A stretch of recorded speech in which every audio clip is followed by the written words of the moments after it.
Հայաստանի արտադրողի ընդլայնված պատասխանատվության համակարգի օրենսդրական նախագծի շուրջ տեղի է ունեցել շահագրգիռ կողմերի երկխոսություն։ Այս մասին տեղեկացնում են Հայաստանի Հանրապետության շրջակա միջավայրի նախարարությունից։ Հայաստանի ամերիկյան համալսարանի բնապահպանական կենտրոնի Շվեդիայի կողմից ֆինանսավորվող Հայաստանում թափոնների քաղաքականություն ծրագիրը շրջակա միջավայրի նախարարության հետ համատեղ կազմակերպել է շահագրգիռ կողմերի հանրային քննարկում նվիրված արտադրողի ընդլայնված պատասխանատվության համակարգի ներդրման օրենսդրական նախագծին։ Առաջարկվող կարգավորման համաձայն Հայաստանի շուկայում որոշակի ապրանքներ շրջանառության մեջ դնող արտադրողներն ու ներմուծողները պատասխանատվություն կկրեն իրենց արտադրանքից առաջացած հետ սպառողական թափոնների հավաքման եւ վերամշակման համար։ Համակարգը հիմնված է արտադրողի ընդլայնված պատասխանատվության սկզբունքների եւ միջազգային լավագույն փորձի վրա եւ նպատակ ունի բարելավել թափոնների կառավարման համակարգը, ամրապնդել ինստիտուցիոնալ կարողությունները եւ աջակցել Հայաստանի անցմանը դեպի շրջանաձև տնտեսություն։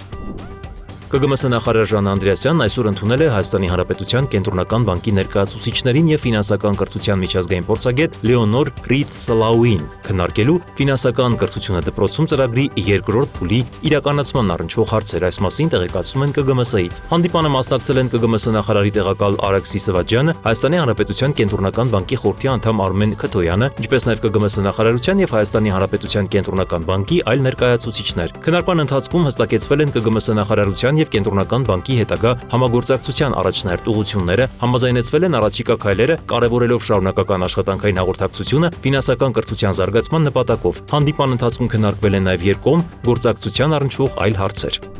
Պետական եկամուտների կոմիտեի նախագահ Էդվարդ Հակոբյանի գլխավորությամբ կայացել է ՊԵԿ թվայնացման խորհրդի արտահերթ նիստը։ Հանդիպման առանցքում եղել է մաքսային հսկողություն էլեկտրոնային համակարգի նախատիպի ներկայացումը։ ՊԵԿ նախագահի տեղակալ Կարեն Թամազյանն էլ հարթակի նախատիպի միջոցով ներկայացրել է էլեկտրոնային համակարգի աշխատանքի տրամաբանությունը, հիմնական գործառույթները, հնարավորություններն ու այն առավելությունները, որոնք ակնկալվում է ապահովել համակարգի ներդրման արդյունքում։ Նախագծի իրականացմամբ նախատեսվում է ձևավորել ժամանակակից ամբողջությամբ թվային եւ առավել արդյունավետ մաքսային միջավայր, որը կնպաստի մաքսային գործընթացների թափանցիկության բարձրացմանը եւ ընթացակարգերի պարզեցմանը։ Համակարգը հնարավորություն կտա անցնել անթուղթ փաստաթղթաշրջանառության, ամբողջությամբ թվայնացնել մաքսային փաստաթղթերը եւ էապես պարզեցնել մաքսային վարչարարությունը։ Քննարկման ընթացքում անդրադարձ է կատարվել համակարգի բովանդակային կատարելագործմանը, կիրառական լուծումների ընդլայնմանը, գործող թվային հարթակների հետ փոխգործակցությանը եւ օրենսդրական նախաձեռնություններին։